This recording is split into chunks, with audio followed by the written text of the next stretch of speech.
ዓለምን ለማስደሰት ስትሮጥ የራስህን ነፍስ መንገድ ላይ ጥላት አታውቅም? በቢሊዮን የሚቆጠሩ ሰዎች ባሉበት ምድር ላይ ተፈጥሮ ያንተን የጣት አሻራ ብቻ ለይቶ የፈጠረው በምክንያት ነው። ነገር ግን ዛሬ አብዛኛው ሰው የራሱን ወርቅ ማንነት በአመድ እየሸፈነ የሌላውን ሰው ኑሮ ኮፒ ለማድረግ እድሜውን ይጨርሳል። የሌላ ሰው ምርጥ ስሪት ከመሆን ይልቅ የአንተ መካከለኛ ስሪት መሆን በሺህ እጥፍ ይበልጣል። ዝግጁ ከሆንክ ዛሬ ጭንብልህን አውልቀህ የምትነግስበትን መንገድ አሳይሃለሁ።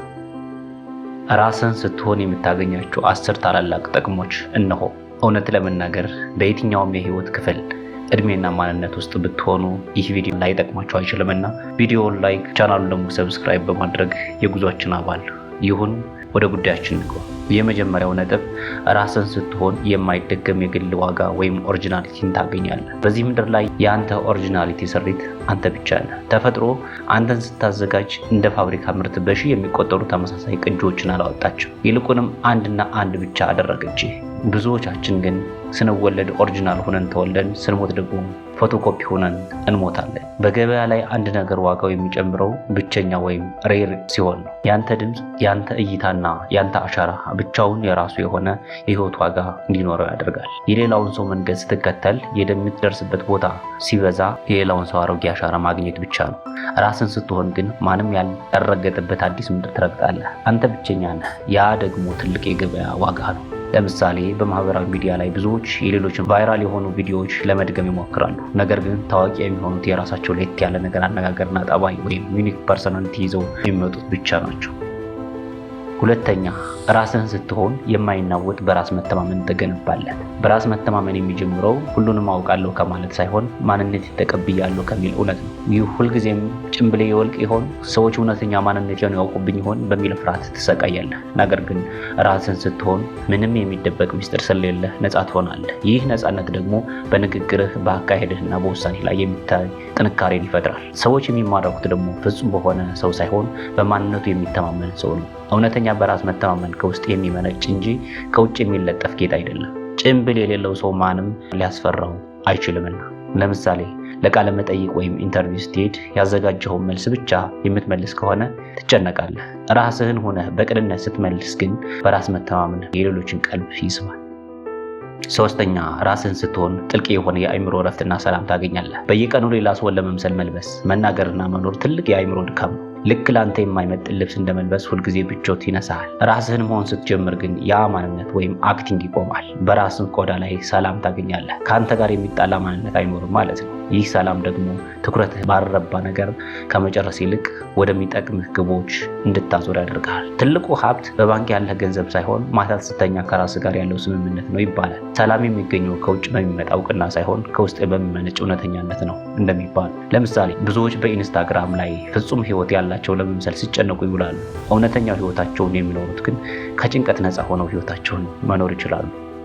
ሶስተኛው፣ ራስን ስትሆን እውነተኛና ጥራት ያላቸው ግንኙነቶች ትመሰርታለህ ይባላል። ሰዎችን ለመሳብ ስትሞክር ፌክ ማንነትን ካሳየ የሚመጡት ሰዎች ያንን ፌክ ማንነትን የሚወዱ ናቸው። እውነተኛ ማንነት ሲወጣ ደግሞ እነዚያ ሰዎች ይርቁሃል። ይህ ግን በረከት ነው፣ ምክንያቱም ለአንተ የማይመጥኑ ሰዎች ቦታቸውን እየለቀቁ ነው። ራስን ስትሆን ግን የሚቀየሩ ሰዎች ለጠባይ፣ ሀሳብና ለደካማ ጎንሽ ጭምር እውቅና የሚሰጡት ናቸው። በጥቂት እውነተኛ ሰዎች መከበብ በሺህ በሚቆጠሩ አስመሳይ አድናቂዎች ከመታጀብ በላይ ለስኬት ዋስትና አለው። ምክንያቱም ፍቅር የሚጀምረው እውነት ባለበት ቦታ ብቻ ነውና። ለምሳሌ በንግድ ዓለም ውስጥ ፐርሰናል ብራንዲንግ ስትሰራ እውነተኛ ማንነትን ካሳየህ ደንበኞች ከአንተ ጋር ያላቸው ግንኙነት የጠበቀና የታመነ ዘለቄታ ያለው ይሆናል እንደሚባለው ማለት ነው። አምስተኛው ላይ ራስን ስትሆን የራስህን ልዩ ተጽዕኖ ወይም ኢምፓክት የመፍጠር አቅም ይኖርሃል። ዓለም ታሪካቸውን የምታስታውሳቸው ሰዎች ሁሉ አይሆንም የተባሉትና የራሳቸው እውነት የኖሩ ናቸው። እነርሱ የሰውን መንገድ አልተከተሉም፣ ይልቁንም የራሳቸውን መንገድ ቀደዱ። ራስህን መሆን ማለት ለዓለም አዲስ ቀለም መጨመር ማለት ነው። አንተ የሌላኛው ዱካ የምትከተል ከሆነ ግን ዓለም ቀድሞ የምታውቀውን ነገር ነው የምታቀርብላት። ስለዚህ አዲስ ነገር ማምጣት የሚቻለው ግን ከውስጥህ የሚመነጨው ልዩ ሀሳብ በድፍረት ስታወጣው ብቻ ነው። የአንተ ልዩነት ነው ዓለምን የተሻለና የተለየች የሚያደርጋት። ታሪክ የሚሰራ ሰው ሌላውን በመምሰል ሳይሆን ራስን በመሆን ነው እንደሚባለው ማለት ነው። ለምሳሌ ታዋቂው ሪቻርድ ብራንሰን እና ኤሎን ማስክ ስኬታማ የሆኑት የሰውን መንገድ ስላልተከተሉና የራሳቸውን እብድ የሚመስል ሀሳብ ስለኖሩ ብቻ ነው። ስድስተኛው፣ ራስን ስትሆን በውሳኔዎች ላይ ሙሉ ስልጣን ይኖርሃል ይባላል። ማንነትህ በውል ካላወቅ የህይወት ውሳኔዎች በሙሉ በሰዎች ፍላጎት የተሞሉ ይሆናሉ። ምን መማር እንዳለብህ፣ ምን መስራት እንዳለብህና እንዴት መኖር እንዳለብህ የሚወስኑት ሌሎች ይሆናሉ። ራስህን ስታውቅ ግን የውስጥ ካምፓስ መስራት ይጀምራል። የትኛው እድል ለአንተ እንደሚስማማና የትኛው እንደማይሆንህ በግልጽ ትረዳለህ። የራስህን ውሳኔ ባለቤት ስትሆን ደግሞ ለውጤቱ ኃላፊነት መውሰድ ትጀምራለህ። ይህ ደግሞ ለህይወት ላይ ሙሉ ስልጣን እንዲኖርህ ያደርጋል። የሌላ ሰው ምርጫ ውስጥ ከመሆን የራስህን ስህተት ውስጥ መሆን ይሻላል። ለምሳሌ ብዙ ወጣቶች ቤተሰብ የሚለውን ሙያ ይማራሉ፣ ነገር ግን ራሳቸውን አውቀው የራሳቸውን ፍላጎት የተከተሉ በስራቸውና በህይወታቸው ሁሉ ደስተኛና ውጤታማ እንደሚሆኑት ማለት ነው። ሰባተኛውና ወሳኙ ነጥብ ራስህን ስትሆን የተደበቀው የፈጠራ አቅምህ መታየት ይጀምራል። ፈጠራ ማለት ካለ ነገር ላይ አዲስ ነገር ማውጣት ሳይሆን እውነትን በተለየ መንገድ ማየት ማለት ነው። ራስህን በሰዎች አስተሳሰብ ካጠርክ ፈጠራ ይታነቃል። ራስህን ስትሆን ግን አይምሮ ከጭንቀት ነፃ ሆኖ መብረር ይጀምራል። ትልልቅ ሰዓሊያንና ደራሲያን የፈጠራ ስራቸው ሁሉ ውጤታማ የሆኑት የራሳቸው እውነት በስራቸው ላይ ማሳየት ሲጀምሩ ብቻ ነው። ራስህን መሆን የፈጠራ በርን የሚከፍት ብቸኛው ቁልፍ ነው። ለምሳሌ አዳዲስ ቴክኖሎጂዎች ውስጥ ወይም ስታርታፕ ኩባንያዎች የሚፈጠሩት ከተለመደው አስተሳሰብ ወጣ ያሉ ሰዎች የራሳቸውን መፍትሄ ይዘው ሲቀርቡ ነው። ስምንተኛውና ወሳኙ ነጥብ ራስህን ስትሆን ከስነ ልቦናዊ ጫናን ከድብርት ነፃ ትሆናለህ። ሳይንሳዊ ጥናቶች እንደሚያሳዩት ከሆነ እውነተኛ ማንነትን ደብቆ መኖር ለከፍተኛ ጭንቀት ወይም ስትረስ ይዳርጋል። ሁልጊዜ እንዳልያዝ ብሎ መጨነቅ፣ ሌላውን ሰው ለመምሰል መታገል አይምሮን ያደክማል። ራስን ስትሆን ግን ይህ ድካም ይወገዳል። ባለህ ነገር ትረካለህ፣ በሌለህ ነገር ደግሞ አትቆጭ። ስኬትም ሆነ ውድቀት በራስህ ሚዛን መመዘን ትጀምራለህ። ይህ የስነ ልቦና ነፃነት ለጤናማና ለረጅም ህይወት ዋስትና ነው። እንብልህን ስታወልቅ ነፍስን መተንፈስ ትጀምራለች። ለምሳሌ በርናአውት የሚባለው የስራ ድካም ብዙ ጊዜ የሚመጣው ለሰዎች ስንል በምንሰራውና እኛ መሆን በምንፈልገው መካከል ያለው ልዩነት ሲሰፋ ነው እንደሚባለው ማለት ነው። ዘጠነኛው ራስህን ስትሆን ማንም የማይወዳደር የስኬት አቋራጭ ታገኛለህ። ብዙ ሰዎች በሌላ ሰው ሜዳ ላይ ለመወዳደር ስለሚጥሩ ስኬታማ አይሆኑም። አንተ ግን በራስህ ሜዳ ላይ ብቸኛ ተወዳዳሪ ነህ። ራስህን መሆን ማለት ማንም የማይወዳደር ወይም ሞኖፖሊ መፍጠር ማለት ነው። ያንተ ተሰጥኦ፣ ያንተን ትጋትና ያንተን ስብዕና ማንም ኮፒ ሊያደርገው አይችልም። በራስህ መንገድ ስትጓዝ ውድድሩ ከሰዎች ጋር ሳይሆን ከትናንት ማንነት ጋር ብቻ ይሆናል። ይህ ደግሞ ያለምንም ግፊት ወደ ስኬት ማማ ላይ ያወጣሃል። በሌሎች መንገድ ከሮጥክ ግን መጨረሻ የሌለው ጀርባ ነው። በራስህ መንገድ ከሄድክ ግን መሪ ትሆናለህ።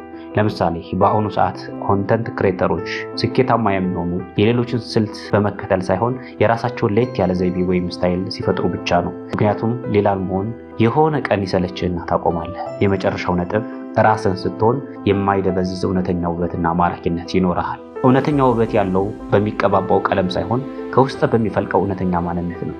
ማንነቱን የሚወድ ሰው በሄደበት ሁሉ የክብርና የሞገስ ብርሃን ይፈሳል። ይህ ውበት ደግሞ በጊዜ የማይረግፍና ሁልጊዜ አዲስ የሚሆን ነው። ራስን የመሆን ውበት እያረጀ ሲሄድ ይበልጥ ያበራል።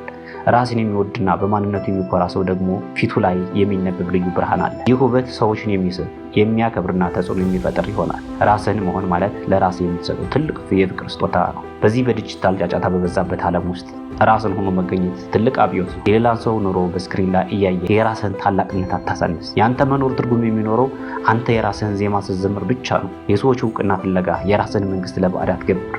ቆም ብለህ ራስን ጠይቅ። አሁን እየኖርክ ያለው ያንተን ህይወት ነው ወይንስ ዓለም እንድትኖር የጫነችብህን ማንነት? የሰው ሁሉ ጥላ መሆን አቁምና የራስህን ፀሐይ መሆን ጀምር። ጊዜው አሁን ነው። የራስህን ታሪክ በራስህ ብዕር መጻፍ ጀምር። ለመሆኑ አንተ በእውነት ራስህን እየኖርክ ነው? የመጨረሻ ጥያቄ ነው። ሁለቴ ለማትኖራት ህይወት በሌላ ማንነት አትሰቃይ። ሀሳቡን ይጠቅማል ብላችሁ ካሰባችሁ ለሌሎች እንዲዳረስ አሁንም ላይክ እና ሰብስክራይብ አድርጉ። እስከ መጨረሻ ድረስ ስላዳመጣችሁ አመሰግናለሁ። በያላችሁበት